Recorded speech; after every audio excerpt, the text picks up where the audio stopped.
dim, dam, dadilam, vacarme, s'en va dans l'oubli éternam. Et Gustave, dom guardiam, dilim, dididididam, lutes seradodidam, seram. Dim, dim, da, da, da, dim, dim, da, da, da, dim, da, di, dam. Dim, dim, da, da, da, dim, dim, da, da, da, dim, da, di, dam. Dans là-haut sera ravi, les toits à sur noir gris fera. Clair, obscur, trouble de rature, couvrera effet. Clair, obscur, bordé aux peintures, trouvera sans elle.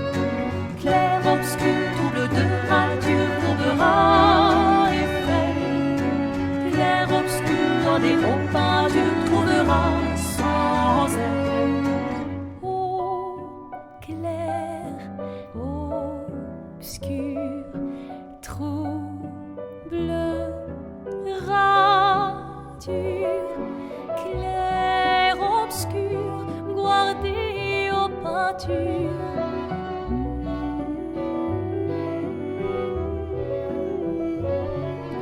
Clair, obscur, trouble de rature, courera effet. Clair, obscur, guardé aux peintures, trouvera sans elle. Clair, obscur, trouble de rature, trouvera effet. Clair, obscur, guardé aux peintures, trouvera sans elle.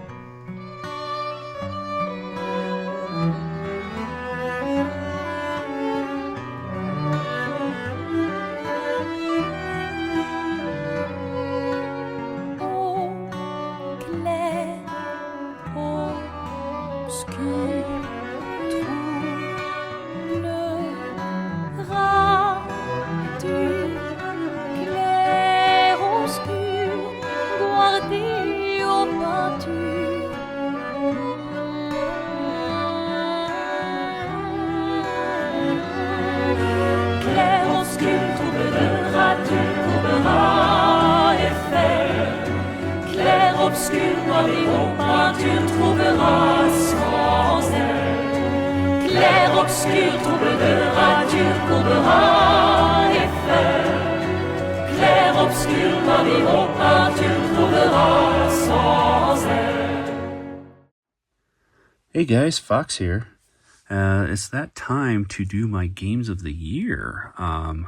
Just a little late this year, as I had a couple games I wanted to finish before the end of the year to see where they might fit in my rankings. I had finished quite a few games this year, about 20, and I wanted to mostly do games that were released this year. I did play a lot of games that were previous years or retro titles. So these are all games that were released in 2025, and I have one honorable mention and 5 games I want to talk about. So one thing that I do want to mention is this seemed to be like, some people were saying like the year of the ninja, and I could see that, but I didn't really play any of those ninja games. So what I would rather say, it was kind of the year of the remakes or remasters, because there was quite a few of them and quite a few great ones. And that leads to my honorable mention this year, as it was just outside of the 5, and that is Trails in the Sky First Chapter. This is a very, very good remake of a game. Very faithful to the original, just completely remade, made it beautiful, kept the same story, only added a few minor things to this game over the original on the PSP. But what a gorgeous game. By far the best looking Trails of game. And I have to say that I never finished Trails in the Sky on the PSP. Couldn't tell you why. I don't think it was because I thought it was bad or anything, but this hooked me, and I had a lot of fun going on this adventure with Estelle and Joshua. I know a lot of people love Estelle's character, and she's pretty genuine, and she eventually kind of grew on me, but I definitely don't think she's as cracked up to be as what a lot of other people say. I've kind of found her rather annoying most of the time, but she had her genuine moments that really, I was like, okay, I see what people are seeing in you. But I really like Joshua the most. But anyway, the story is quite good. The voice acting was fantastic, and the music phenomenal, and just the environments and the details of this remake were fantastic. This is a very good starting point for anybody who wants to get into the Trails of games. Is great. I won't argue with anybody that wants to start with Cold Steel either, as that's kind of where I started, and I thought those were great as well. But yes, so honorable mention goes to Trails in the Sky first chapter. Number 5 on my list is the first game I played and beat on the Switch 2, and that is Rune Factory Guardians of Azuma. I really was surprised by this one. I've always kind of enjoyed the Rune Factory games. There's just not enough to just burn through them and get them complete. Actually, I never finished one until this one. This one had really cool storytelling in a very good Japanese, old school Japanese settings, based on the different seasons, and all the towns looked really, really good. Story was pretty kind of cool and unique, with all these kind of like floating islands throughout the world and stuff like that. And the town building was actually quite enjoyable. The farming was minimal. So those of you who are frightened away by Rune Factory because you don't want to do farming stuff, it's not that much, and plus you can have all your citizens of the towns do all that crap for you. So you just pretty much got to assign them jobs and get buildings built and stuff like that in the way you want. It was pretty fun. The combat, although rather simple, was actually quite a bit of fun. I enjoyed going out on the missions and advancing the story and stuff and doing all that combat that you had to do. I liked the fleshed out characters, the ones you can learn more and more about as you go on with this little heart system and stuff like that. You can even wed the characters and have a sweet little wedding if you wanted to. It was a good time. I really enjoyed my times with Guardians of Azuma. Number 4 is a game that was quite hyped for myself. I waited for this to come out for quite some time. It was in alpha beta testing for forever on PC and stuff like that, and then they finally released it this year. Unfortunately, it only went to the Switch 2, and not the PlayStation. That will come at a later date, but that's okay. That game is Hades 2. Hades 1 was a game of the year for me, so I had some pretty high expectations for this one. And it pretty much met everything, and this might have gone higher up on the list if I had gotten further in the game. As you all know, with Hades, it's a roguelike, and the more you beat the game or complete a run, you get more story elements, you unlock more things, you get to see more stuff. So I'm still, I would say, kind of early in this game, so I'm still playing it today, and I'm confident enough to at least put it in this position. And in the future, I may be telling you stories about how, no, actually Hades 2 should have been number 1 or number 2 or something like that. But yeah, so I wouldn't say this like improves on everything from the first game. It's more of like kind of a continuation of the first game. You are playing as Zagreus's sister, if you will, Maneloe. She is kind of trained as a witch from Hecate. So she does a lot of witch powers. One thing that's improved in this game in combat is the cast. She summons a circle on the ground, and enemies that enter it slow down and stuff. And then you have lots of boons to improve what happens to that cast circle. And I find that to be quite powerful and quite useful to use. I would say the music in this one is actually a little better than the first. I'm really enjoying it. The art they did for all the gods, I think, is better. Gen Z did a phenomenal job with them in this one. It looks really, really good. And the unique weapons that you can use in this one, I think, some of them are a little bit more fun than the first game. Such a fabulous game, and it's far bigger too, because not only can you go back down into towards the Tartarus to the Sanctum of Hades, but there's also another path you can go. You can go up to Mount Olympus. So there's like 2 different run styles you can do. It's a lot of fun, and all the chaos in this game is caused not by chaos, but by Kronos. So it's a really good game, guys. I highly suggest Hades 2. Number 3 is a great game. It's a sequel to something that came out last year.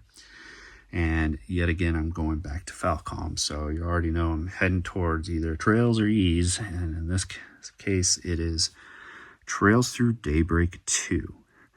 This was a very strong sequel to the first. You know, the first being establishing these characters and this world in the Calvard arc here was pretty good. I always enjoy what Trails does when it comes to character development and explaining who these guys are and gals and where they come from, their backgrounds, where they're going, and stuff like that. You're still constantly learning about the main character there, Van, and learning more and more about his background, which he kind of keeps close to himself. But anyway, this was a far superior game to the first. You really got dived into a bigger story in what the first game was leading up to. I had a ton of fun with this one. I loved the more and more I learned about these characters. Like I said before, that's one of the biggest things about Trails. The music's mostly the same, so I won't give it an up on there. It's more of the overall story of where this is going and what we're going to see, what comes from the next game, which is coming out pretty soon here, and that's Trails Through the Horizon.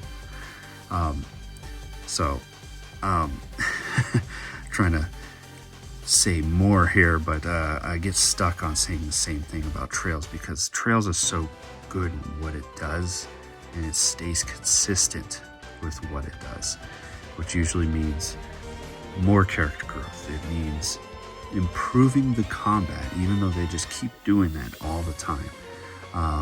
The combat from this game, you'll see similarities in what if you played Trails Through in the Sky first chapter. They took what they kind of already developed with the Daybreak games and kind of put it in there. So it's absolute blast.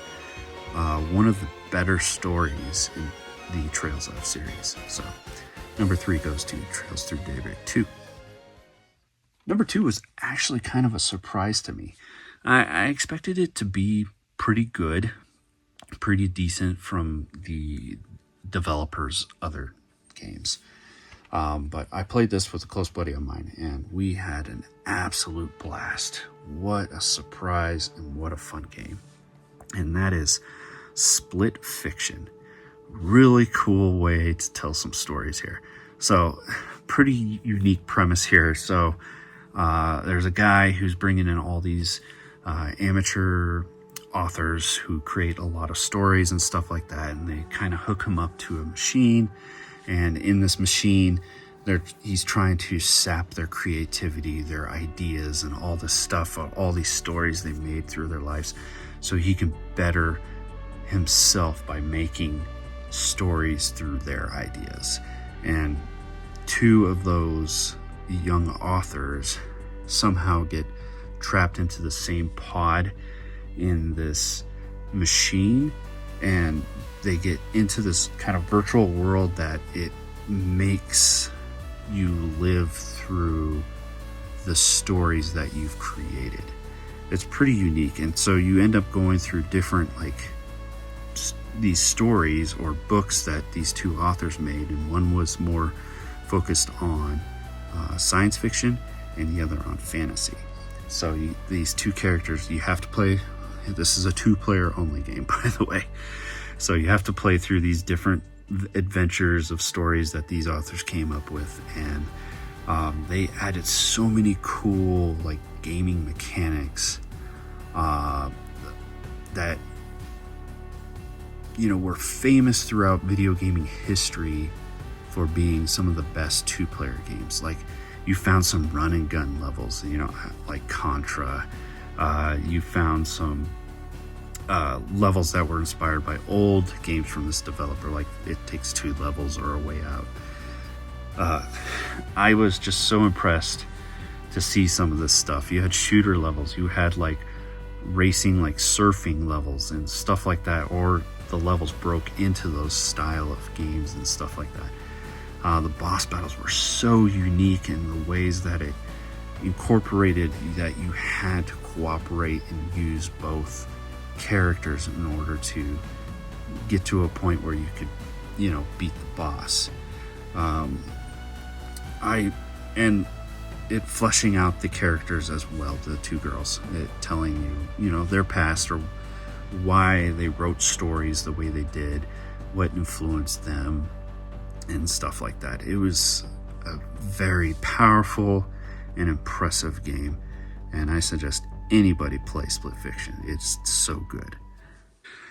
Number 1 probably isn't a surprise, because I believe this is the case for practically 90% of people who are playing games who are remotely interested in RPGs. And I was the very beginning adopter. I pre-ordered this game and played it day one, and sung its praises along with everybody else, and that is Clair Obscur Expedition 33.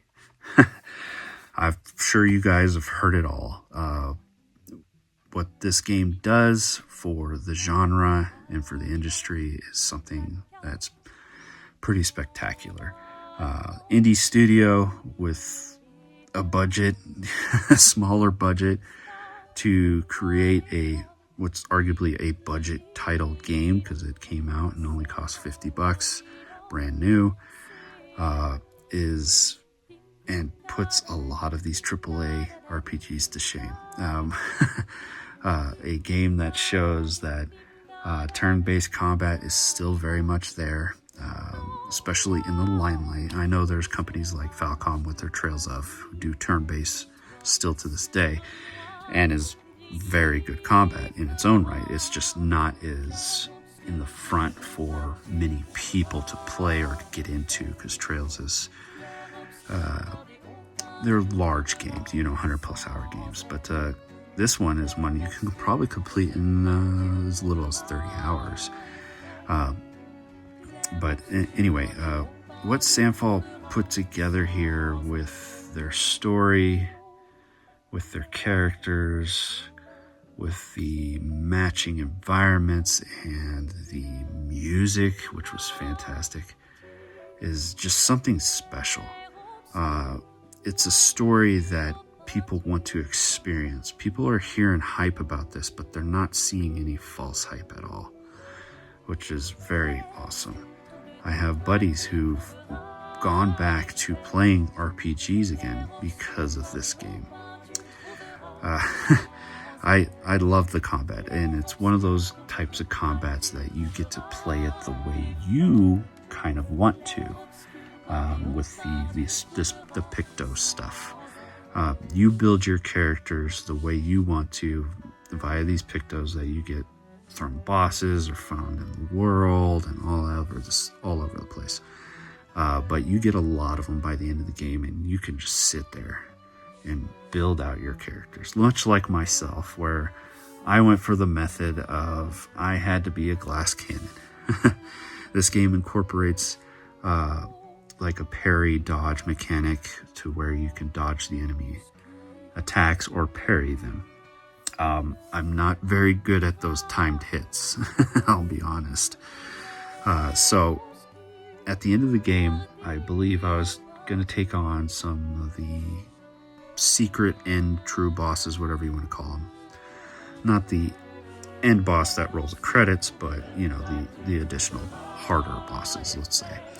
I think I spent 6 or 7 hours just building out my characters to a build to where I got to the point where I didn't want the boss to have a turn because I wasn't going to be able to dodge or parry their attacks. So that's what I did, and I was successful in building it that way.